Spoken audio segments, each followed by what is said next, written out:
Jóvenes, muy buenos días y bienvenidos al curso de lenguaje.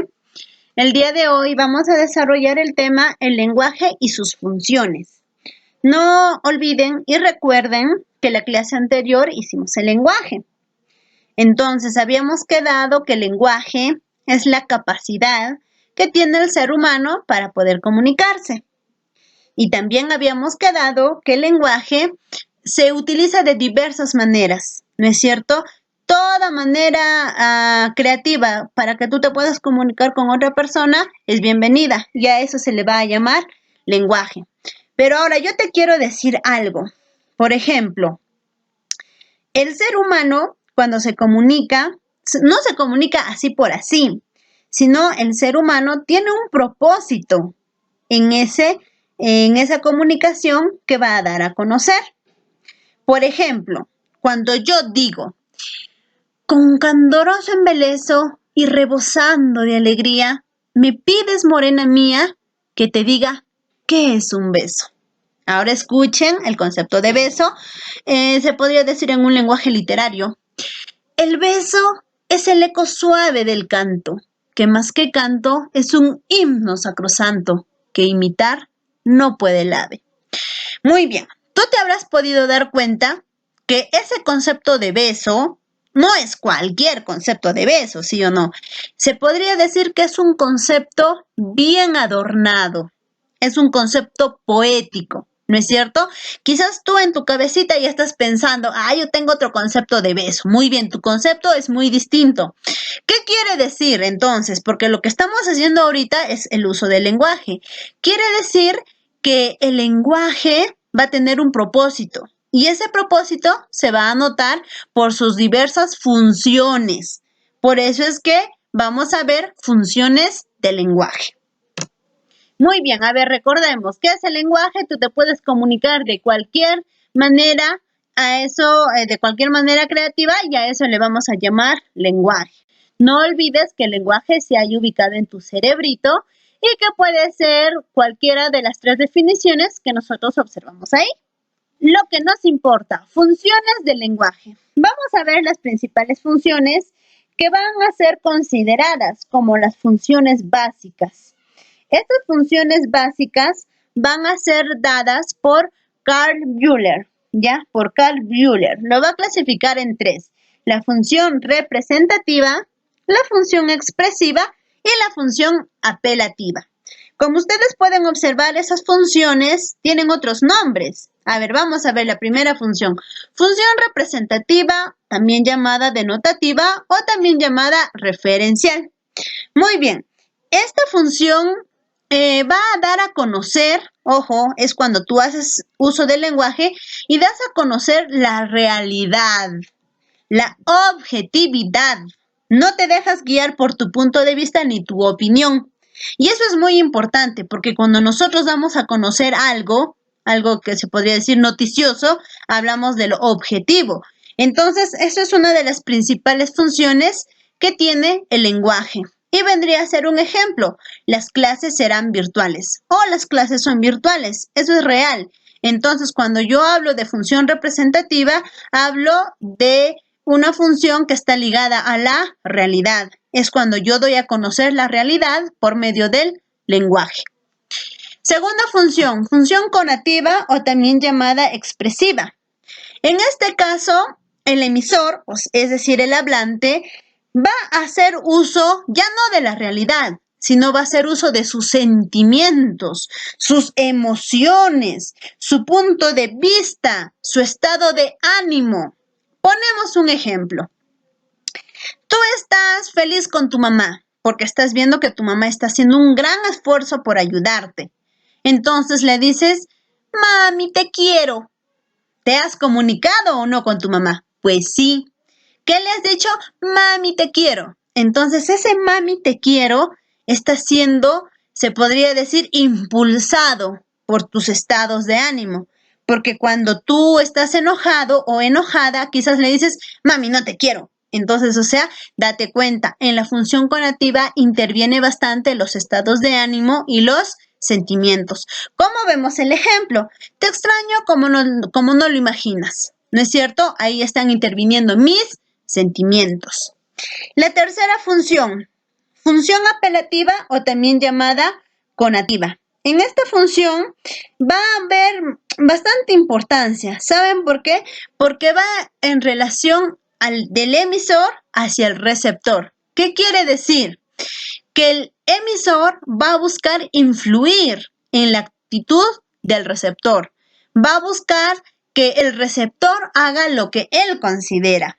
Por ejemplo, cuando mamá te dice, cierre esa puerta, por favor. Entonces, mamá es el emisor y tú eres el receptor. Mamá está influyendo en ti. ¿De qué manera? Cuando te dice, cierre esa puerta. Es decir, que en esta función apelativa es muy importante porque el emisor influye en el receptor a través del pedido, por favor, a través de la orden, cuando tú ya puedes darte cuenta del tono o a través del ruego, ¿no? Entonces, esas serían las tres funciones por Carl Bühler. Ahora vamos a ver las siguientes funciones, que en este caso van a ser las funcionarias. Bueno, en este caso vamos a tener que corregir porque las complementarias han sido propuestas por Roman Jakobson, ¿ya? Espero ahí corrijan, yo también lo voy a corregir, Roman Jakobson. Entonces, estas funciones van a ser también tres. ¿Por qué se dice complementarias? Porque se hace uso en el lenguaje, pero no son tan importantes, sino que es complemento de tu comunicación diaria. Y vamos a ver los tres.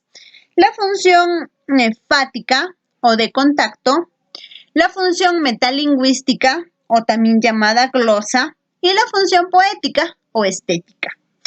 La función enfático de contacto está relacionado al proceso del acto comunicativo, es decir, cuando el emisor abre o cierra el acto comunicativo. Cuando tú quieres hablar con tu mamá o con un amigo, ¿qué le dices? Hola. Si es con tu mamá, buenos días, mami. O mami, ¿te puedo hacer una pregunta? ¿No es cierto? O sea, cuando tú haces esa apertura del acto comunicativo, ahí estás haciendo uso de la función fática o de contacto. Profesora, ¿y cómo hago uso de la función fática o de contacto, pero al cierre del acto comunicativo? Pues cuando tú le dices, eso era todo, mami, y te vas. O si no, cuando le dices, chao, nos vemos, ahí estarías cerrando el acto comunicativo. Otro vendría a ser la función metalingüística. Esta función es muy importante porque está ligada necesariamente al lenguaje en sí y al curso del lenguaje. Yo voy a hacer uso de la función metalingüística cuando hago uso del lenguaje para hablar de temas propios del curso del lenguaje, como por ejemplo, la oración se divide en sujeto y predicado.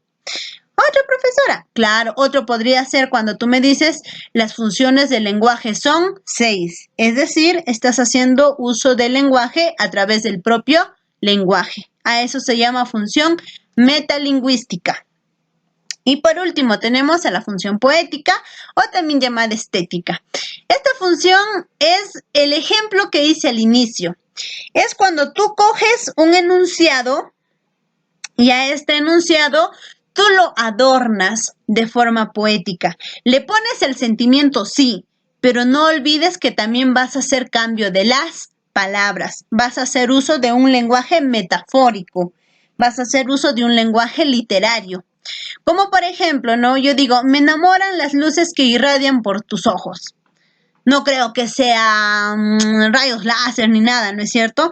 Como ustedes se pueden dar cuenta, esto vendría a ser un lenguaje metafórico, ¿no? Como quien dice, lo que alguien puede decir.